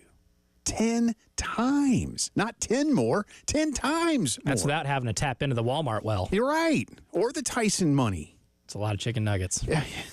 And even if every suite comes with them, that's great. But guess what? You got to have them. And so what is Carolina going to do about that? And what does that look like? And, we don't have all the answers to that yet. But the good news is you don't make moves like this at Williams-Brice without knowing in advance that you have high demand for it. This isn't if we build it, will they come? It's, hey, I've been waiting for a long time, and I speak somewhat figuratively there. I mean, is it law firms? Is it banks? Is it, whomever? I don't care who it is, right? And you might even in this day and age, while they may not be headquartered in our state, you've got BMW, Michelin, Pirelli, Honda, Volvo, Mercedes, Boeing. They want to buy these things at places. They want to take their clients there. They want to reward their employees with these things. They want luxury seating. Mm-hmm. And they don't have it at Williams-Brice, not to mention local law firms, local bankers, or whomever can afford those things. And good on you when you can. But, there's a market to be tapped into, and Carolina is lagging behind on that. So, and obviously Ray and his staff knew that. Now it's Jeremiah's baton to run with for the next several years, and we'll see what that looks like. But it's interesting that you've had, and it's totally coincidental, but you will have two athletics directors who come in from Fort Worth, Texas, and go, you know what you need to do? You need to tap in. It's like an oil well. You get that, but it's there. Or the banana stand in Arrested Development. Yes, exactly. There's always money in the banana stand. It's there. And Willie B, I guess, from what it sounds like, Williams-Brice Stadium, it's a big old banana stand. And look, part of that will be to continue to support Shane and put a quality product on the field. And Jeremiah made mention of that and what he wants to do for Lamont. I thought what he told us about Lamont was fantastic and should give everyone a level of, dare I say, comfort? Not that anybody is. I mean, as he said, this isn't. He was very pointed, y'all. This is not at all a matter of is Lamont coming back. It's what can we do to support you? Yeah. And Jeremiah's a basketball guy too. We were talking hoop during the break, I mean, he's very invested in the success of this men's basketball program too, and I think he knows a lot of what it's going to take to be able to supplement this program with the right funds, the right, strategy moving forward, right, to be able to make sure that you can maintain a level of consistency in a league that is on the constant come up. And I think that might be like the most mild way to possibly describe what the SEC is doing. It's fair. But it was good to have him in. And as I said, we'll revisit some of the 2-on-1, if you will, coming up in the 5 o'clock hour. So if you missed it, stay tuned. And if you can't tune in next hour, Elijah will have all of the interviews up on our podcast page at 1075thegame.com or on the app. So make sure that you tune in for that. But we will make this a regular thing, just like we did with Coach Tanner. Jeremiah, we were talking about that as he left. We'll do this as more things come up. And without giving away anything else, we did have an interesting off-air conversation about some future big business, big ticket items, if you will. No pun intended, that Carolina Athletics will be involved in. So One in which I've been a massive crusader. yeah, so you're not alone. So we'll get into those things next time we talk with him. But we do appreciate Jeremiah Donati's time today. And if you're not following him already on the Twitters, letter J, Donati, DONATI_SC. So if you're not following the new AD, that's how you do it. J Donati_SC. All right, come back on the other side with a couple of headlines of the day, getting into our 5 o'clock headlines and a few things around Carolina basketball. You're listening to the Postgame Show.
Welcome back in. Final few minutes of our 4 o'clock hour. Coming up top of the 5 headlines of the day.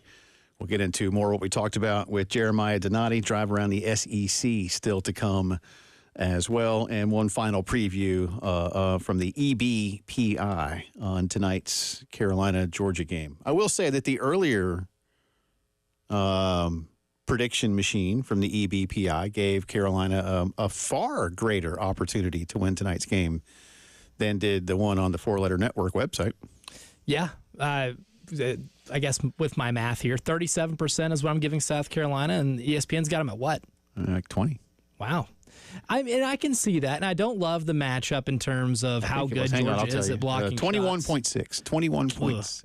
Yeah, but at the same time, I am maybe factoring in a level of desperation that South Carolina has. I don't think they're going to give up. I don't think they're going to roll over and quit. Unlike, one certain basketball team I covered in 2018, 2019, that after they suffered a couple of really close losses against some of the nation's premier teams and the best teams in this league, they did, as for all intents and purposes, quit for an entire month of the season and didn't really play a competitive game for a long time.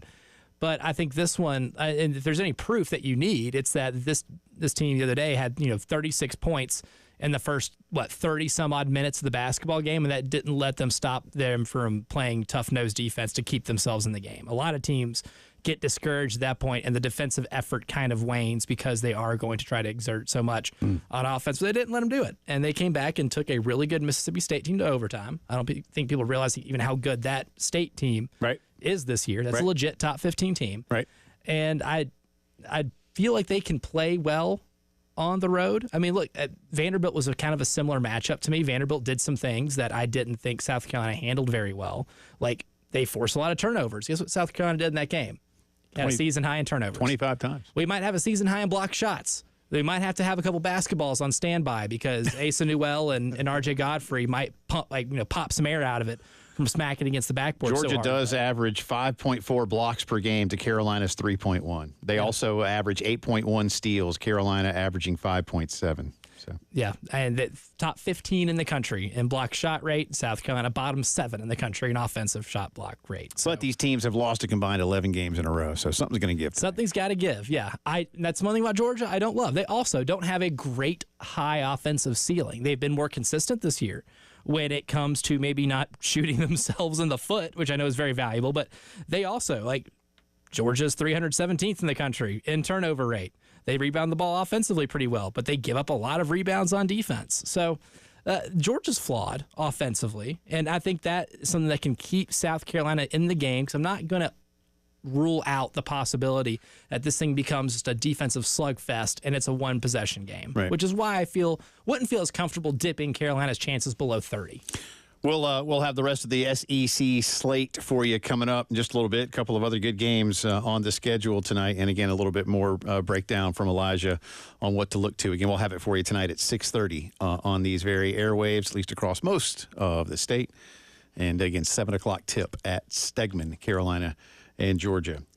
In case you were wondering, and I'm sure you were, it was announced earlier today what the Chiefs and Eagles will be wearing in the Super Bowl, at least from a jersey perspective. They will be wearing helmets, too. They will be wearing helmets, yes. But the colors, the Philadelphia Eagles will be wearing their home green, and the Chiefs will be wearing the road white. So just like they did the last time.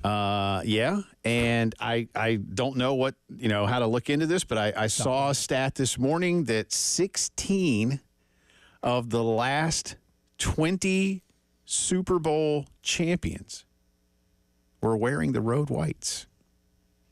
Interesting. That is a pretty dominant split. If you can see me, those of you on YouTube can. The rest of you can't. I'm doing the big time shoulder shrug guy emoji. I don't know. Sounds like voodoo to me. My old pal coincidence. The Chiefs don't wear all white, right? They'll wear a red pant. I don't think they have a. I don't think they do either. I can't recall them wearing white pants and white shirts. Nothing Mandela affects me harder than what pants teams wear with certain jersey combinations. Well, again, the Broncos lost to Buffalo, not because Buffalo is a better football team in the playoffs, because Denver wore those horrible, horrible. Orange, and orange God pants. punishes bad uniform choices. Horrible. Certainly does. They should have worn the all white. I know people said they should have worn the classic look, but you can't wear the orange on the road. I mean, you can Well, because if the other Buffalo team- wore blue that game. No, they wore blue because Denver wore That's true. the blue I was helmet, like, if they were wearing red, white shirt, and orange pants. And wear orange. yeah, they don't let you do that, There's man. contrast. The NFL doesn't let you do that. They don't let you do that. I'll have to have a talk with somebody. So, and now even the Cowboys half the time. Cowboys used to do it at LSU, like Cowboys and LSU. I used to love that about the two of them. Yeah. They wore white at home in football. And it was a good aesthetic. Not everybody can pull that off. Yeah. In the Cowboys stadium, too, seeing the other team wear their primary jerseys, I thought was a good aesthetic in that stadium. Yeah. Right? And not every stadium pulls that off. Lighting is different in every stadium. Some stadium lighting is different than others. Well, one of the things that that used to drive people crazy, man, maybe even going back before your day, is that because the Cowboys did that, they did have the blue jersey, right? But since most teams wear a colored jersey at home, Dallas was always able to wear the white with the the bluish silver pant, right? And so it was funny. And those of you who know what I'm talking about remember this back, like especially like Philadelphia.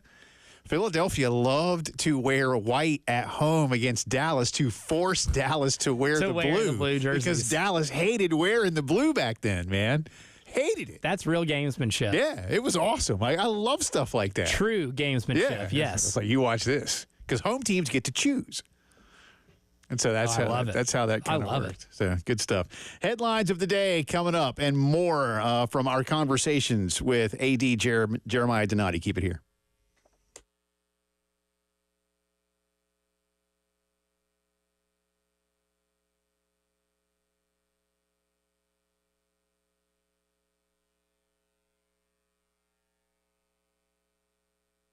Love telling you about Integrated Media, and the colors of those jerseys will pop if you have called Integrated Media here recently, or if you haven't, you need to. The latest in HD television technology can be yours. Maybe there's a setup that you currently have in your home, in the den, the man cave, the family room, wherever it might be, even the TV in the kitchen or the bedroom, right? Time to upgrade those things, look better than ever. Maybe you don't have the greatest sound system. Dolby Atmos sound can be installed into the walls, into the ceiling, even through the amazing Sonos wireless speakers. You can pick them up and move them around wherever you want to, man, and they sound amazing. Ready to go outdoors? Integrated can do that for you too. Cutting the cord. You get professional grade Wi-Fi for better streaming, better gaming, better working from home, whatever you need. 803-948-8327. Watch and listen to everything better with Integrated Media.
From the WIS Traffic Studios, I'm Elijah Campbell. The few traffic incidences to report to you. They're causing some roadway slowdowns. We start with one on Forest Drive at Highway 12 near Percival Road.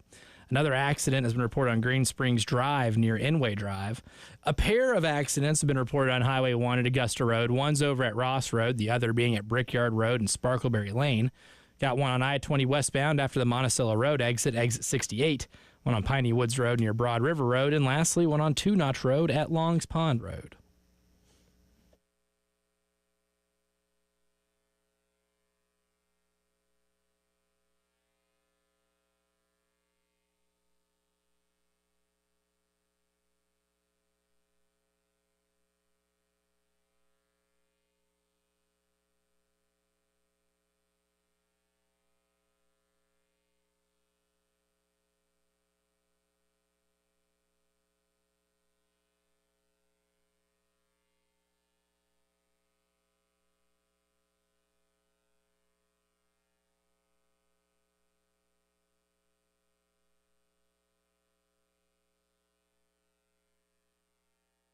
It is 5 o'clock news time on this Tuesday. Welcome back in. It's also the final hour of the Postgame Show. Along with Elijah Campbell, I'm Jay Phillips. We start with South Carolina's win over Tennessee last night in women's basketball. Dawn Staley's number 2 Gamecocks going to Thompson Bowling Arena, winning over the number 18 Vols. Final score 70-63. Interesting game at the end as South Carolina had built up as much as a 22-point lead, only to see Tennessee actually outscore South Carolina by 11 points in the final frame. And again, you heard me say the 7-point margin of victory. Gamecocks shot well from the floor, but Tennessee grabbed a lot of offensive rebounds. Carolina, of course, doing its job defensively as we've all become accustomed to, Elijah. But UT grabbing a bunch of offensive boards, getting some putback opportunities, especially late. And really, I thought the Tennessee defense, you call it anywhere from a full to three-quarter court press for a considerable amount of the fourth quarter, began to pay dividends, frustrated Carolina. Gamecocks had a few bad turnovers there and just some missed opportunities in transition. But it was also a fantastic night for Camden's Joyce Edwards, who continues to just play at a level, as Elijah mentioned earlier, that maybe no freshman in the country in men's or women's basketball is doing. But last night, Joyce with 29 minutes off the bench. Now, Tahina Paopao played 30 to lead the Gamecocks in minutes. Raven Johnson was out there for 28, but 29 minutes. And in this cut 6, please, sir, you'll hear Dawn even express a little mild surprise at just how long her freshman was out there, but also Dawn Staley giving praise to her young player. Joyce plays the right way. Joyce makes good basketball decisions, and that's why you see her flourish. I mean, she just plays within her capability, and I mean, I'm not surprised. I'm probably more surprised at some of the decisions that some of our older players are making. She's not one of them. She plays the right way. How many minutes did she play? Yeah, 29. Probably need to play her 5 or 6 more. I love it. Yeah, 29. Yeah. Just out there, man. Took her by surprise. Yeah, just out there. I think she had a number in her head that she was expecting to see when she looked down at the sheet. I wonder what it was. See, I'd love to know that, right? Next time you talk to her, ask her in a post game, like, hey, the other night, I guess you don't get her until Sunday, do you? But next time you see her, maybe we'll try to grab her at some point or see what Brad has to say. What was your expected number there? And it probably was what? I mean, Joyce has been, she's got games where she's played 21, 22, 20, that's probably more around half the game. But to hear that it was 3/4 of the game. And it's not that it's effortless, there's actually tons of effort. But I want you to break it down again, because I thought you made a terrific point. And you went back to the old Deuce Staley of the other guys watch film too thing, which I was really happy about. But it just in direct contrast from what LSU was doing and what Joyce was doing against them and what Tennessee tried to do. Joyce does such a fantastic job with establishing her footwork before the ball gets to her. And she positions it to where she's one drop step away to get to the basket, right? Like, so against LSU, she had her defender on her back, catches the ball, and immediately, if you watch, and I'll do working on a video project where I highlight this play and a bunch of others that kind of show her footwork and really how advanced it is. But she, with her right leg, with the basket over her right shoulder, takes that leg and puts it around the LSU defender and does a drop step, takes one power dribble, and then has the defender on her back hip, where the only way that shot's getting blocked is if you foul the hell out of her, right? And then she makes an easy bucket, gets up, scores 2, goes the other way. Well, last night, Tennessee on one play, and this was in around the second quarter. It's in my notes here somewhere of when it was, so if you want to go back and watch it, there was a time in the game where she catches a post-entry pass, and you can tell she's about to do the exact same thing. It was at some point, in the second quarter. Defender kind of beats her to that spot, right? You could tell Joyce was trying to get that drop step on the outside of the defender's foot. That defender kind of jumps and beats her to the spot. So Joyce now is stuck with the defender between her and the basket, but it doesn't throw her off. She takes the contact, because there is some contact that gets initiated when you make that move. Takes the contact, goes up strong with the opposite hand, clean bank shot in, right, and scores through it. And it's one of those things like, you can watch the details of the game. If you're a defensive player, watching her play in the post, you can beat her to the spot, and it still didn't work, right? Because sometimes she's just better than you, and that's the type of player that she is. And that's one thing I noticed last night when watching the game, where, Tennessee knew exactly what her move was going to be when she caught the ball, and it didn't matter. She's that kind of talent. Yeah. It's fun to watch. We used the word smooth earlier. She just again, it's not effortless. There's tons of effort, but y'all know what I mean when you use words like that. She has that natural ability to, and I think you nailed it, and we both said that today. Is she better than you? Yes. Yes. Yes. One word answer. Yeah. Yes. So there's that. Gamecocks don't have a midweek game this week. They will have Auburn in town on Sunday at CLA. And Auburn is not ranked, which is why I bring that up. But here's Dawn Staley from last night. This, obviously, Carolina just had a big old gauntlet they ran through of 5 consecutive ranked opponents. Obviously, they won them all. Here's Dawn on that stretch. Our team is resilient. I mean, they can win a lot of different ways. And I think the biggest pull on this stretch is mentally. Like, it's obviously is a physical battle just to play in the SEC, but to do it against the top teams in this conference is hard. It's hard. It took a lot for us togetherness, and a lot of different styles of play. I thought tonight, actually, I would much rather have Tennessee at the end of this, because it's hard to recover after having to play this style of play and have to go back out and play another game. It happened at the right time where we got a little break where we'll decompress, but proud of our team for just managing it, like just taking one game at a time and winning and still being in a position of being undefeated in this league. It is not, for the faint at heart to be in this league and to be undefeated and haven't played the schedule that we've played.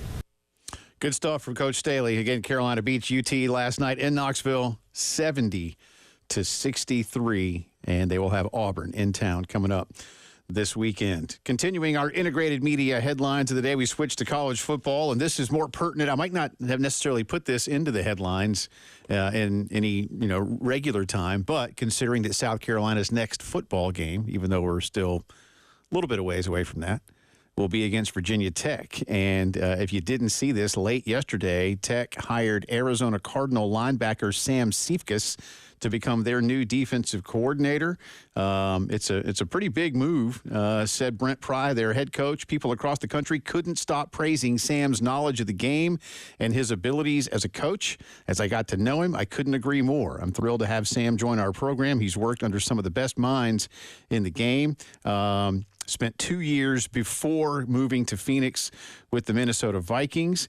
They've done a fantastic work with Nick Rallis, who is their defensive coordinator, top 10 in the NFL in yards per play allowed and yards per rush allowed.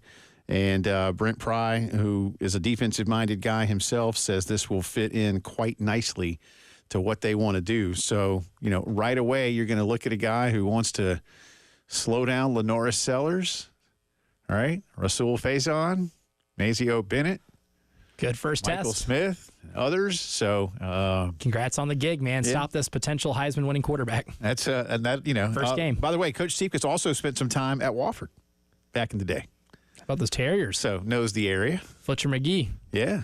for basketball. Said Jonathan Gannon, the Cardinal head coach, quote, Virginia Tech and Coach Pry getting a remarkable leader. Sam is a fantastic communicator, teacher, and has unbelievable knowledge on how to stop offenses. So there you go, Gamecock fans. A little bit of juice been Yeah. added to the game. That's right. That's right. I like that. Yeah, more news regarding this game, please. I know, right? It's always college football season. Speaking of defensive coordinators, the Dallas Cowboys have hired Matt Eberflus as the new defensive coordinator. You say, wait, I know that name. Yeah, he was the coach of the Chicago Bears. And fantastic time management. No, yeah, not really. That's why he coached for a long. No. Sorry, wrote my notes down wrong. He's a really good defensive coach. There's no question of that. The Colts, when he was their DC, the Colts went from number 30 in scoring defense and total defense to number 10 and 11. I mean, the Cowboys, yeah, there were times, but look, injuries just.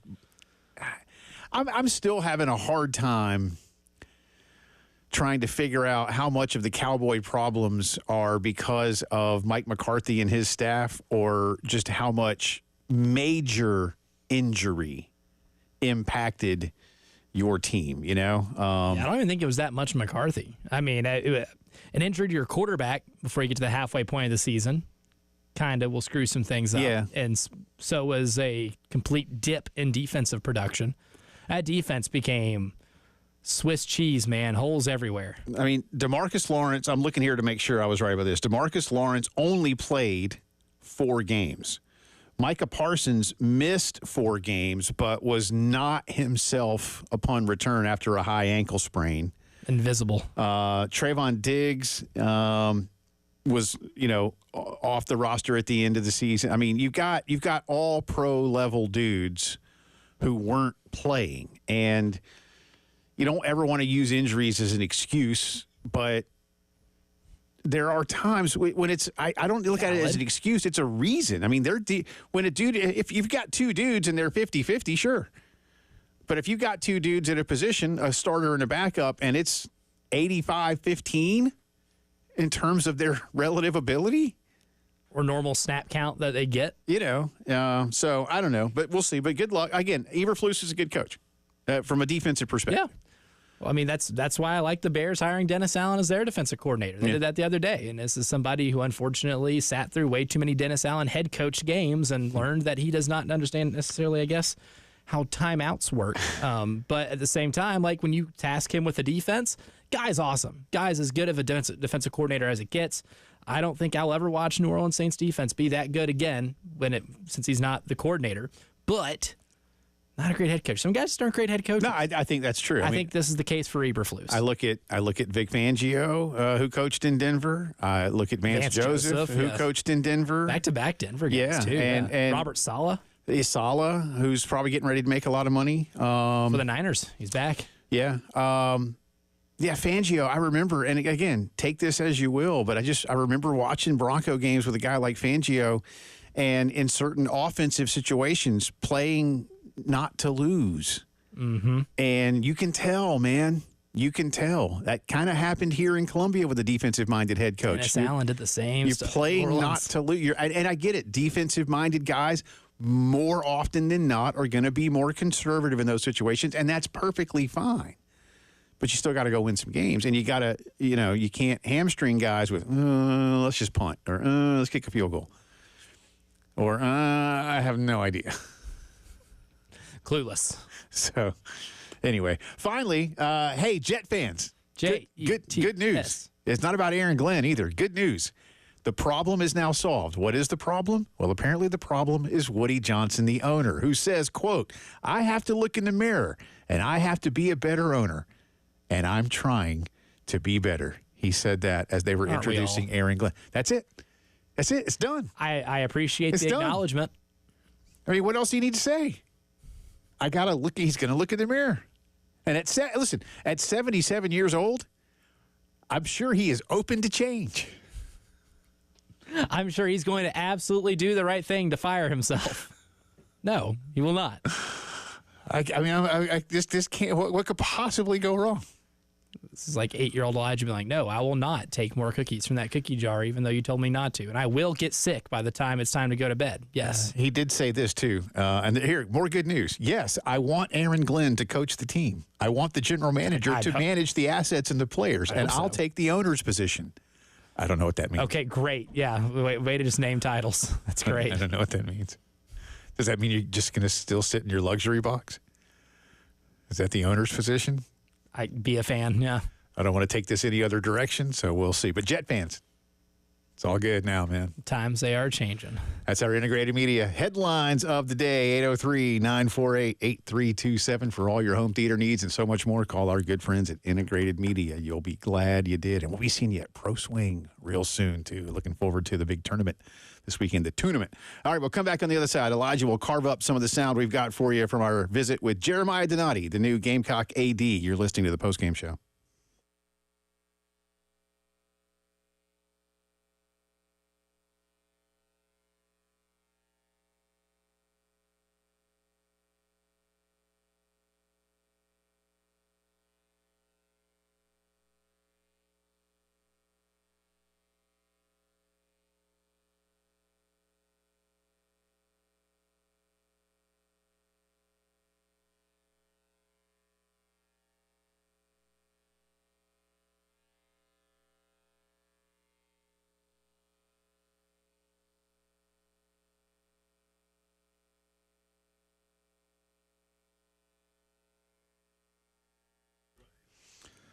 Love telling you about what's going on at Palmetto Citizens Federal Credit Union. And if a new set of wheels is in your 2025 future, then you need to work with the folks at Palmetto Citizens and find out just how much you can save when you finance that vehicle. No better place than Palmetto Citizens to get it done. They offer some great low rates on new to 21 models, many great options for older vehicles. Maybe you've got a new driver and you're looking for an older vehicle to just make sure they get their feet wet properly. You parents, you know what I'm talking about.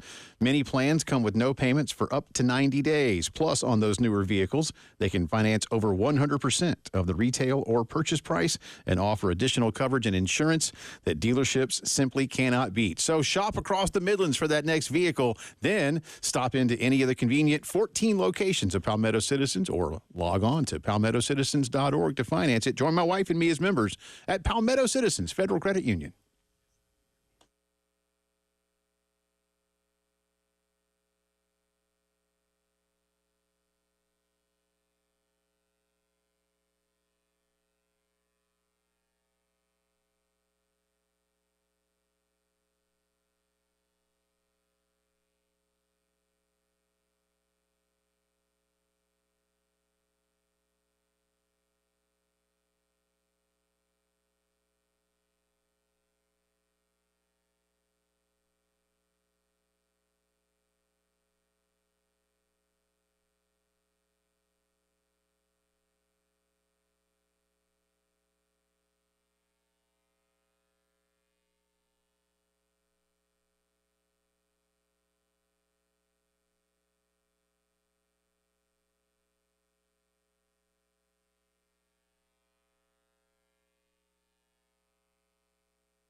Welcome back in. Postgame show rolling along here on a Tuesday afternoon. Jay Phillips, Elijah Campbell with you. Elijah just sent me something.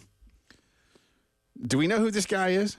Absolutely not. But it came on my Twitter feed, which I know is like the sewer of the Should I internet. even? Well, I guess I've already opened the box now. Yeah, well, because it hits on one thing that people just aren't understanding when it comes All right. to Well, I don't know who conference this came around, and I guess it's making the rounds because sometimes people just try. This guy, his name's Randy, says UNC is not staying in the ACC, folks. They have talked to SEC and Big Ten. Things are heating up. ESPN doesn't want to lose UNC. ESPN will fight hard to move UNC to the SEC. I expect the SEC to go to 20 schools. Feel comfortable stating this after sourcing info and talking to my, wait for it, ESPN contact. All right. We've talked. I don't even. I want to be, because I know I want to get to this other stuff, which I think is more important. One day, perhaps, but until every single I is dotted and T is crossed, and every single bit of the legal entanglements that Clemson and Florida State and the conference and ESPN are involved in have dissolved into the ether, then none of this is going to happen. And right now, those things are still quite prominent. There's been negotiation, and I have had the privilege of speaking with a couple of the attorneys that have been involved. But there's a long way to go there. And the Southeastern Conference and the Big Ten, I don't think that's accurate that they have talked. I mean, look, you can have some conversations. We can all have these backdoor conversations. But if anything could be proven from other conferences that there was any form of collusion whatsoever in terms of getting a school out of one league and into another, the consequences could be financially devastating. So things like this are reckless because if it's proven, it could be horrible. It could. I mean, the amount of money that someone else could take from you for causing them that kind of harm. That's collusion. You can't go do that. We call it tortious interference. Tortious interference was, again, one of the terms that one of the attorneys I spoke with. 15-yard penalty. Yeah, nice work, down. my man. Nice work. It's not. No. So again, I think his source is the ESPN janitor. Well, I think his source is himself in a mirror, but that's, he's just got the word, the letters ESPN on his forehead or something. Source, I made it up. Yeah. In the meantime, we had a source on. That's right. Where do we want to do? Which one do you want to start with? I'll let you decide because you cut them up. Yeah, I got three big ones here. We can start with the extensions because I think the extensions were one of the big takeaways, I guess. That's what you hit on first. I think the first thing you wanted to ask Jeremiah Donati was when it came to what the first thing you're going to do when you become the athletic director at an SEC school is locking in the coaches that have had very successful seasons. Yep. There you go. Well, I certainly had the ability to say no. Right. Yeah, right. But Coach Tanner did a nice job working through those contracts in the fall. And, first things first, they're two great coaches. We want them to be here for a long, long time. And so those were kind of two things we needed to shore up pretty quickly. So it just so happened that they just kind of in succession, boom, boom, came up. But really happy we have those secured, and we've got the future to look forward to with both of them. So, obviously women's basketball and the success they've had speaks for itself. And, Don just continues to elevate the program to new heights. But, Shane, just what he's done, and if all you got to do is look at recruiting, the trajectory. One of the things that really impressed me about him when I spent some time with him early, and this is before the contract was officially extended. I spent some time with him talking about what did you learn from the 5 and 7 year to last year, because they've got, if you've been over to the football operations building, they've got kind of all these mantras and sayings and words that's really cool. And he said, you know what? He said, we found in talking to some of our guys that those were just words, that we had lost kind of that core culture. So we got back to basics, whether you're the first string quarterback or the fifth string punter. We don't have five punters, but we wanted to make sure that you understood what it meant to be part of the Gamecock football program. So I was really impressed with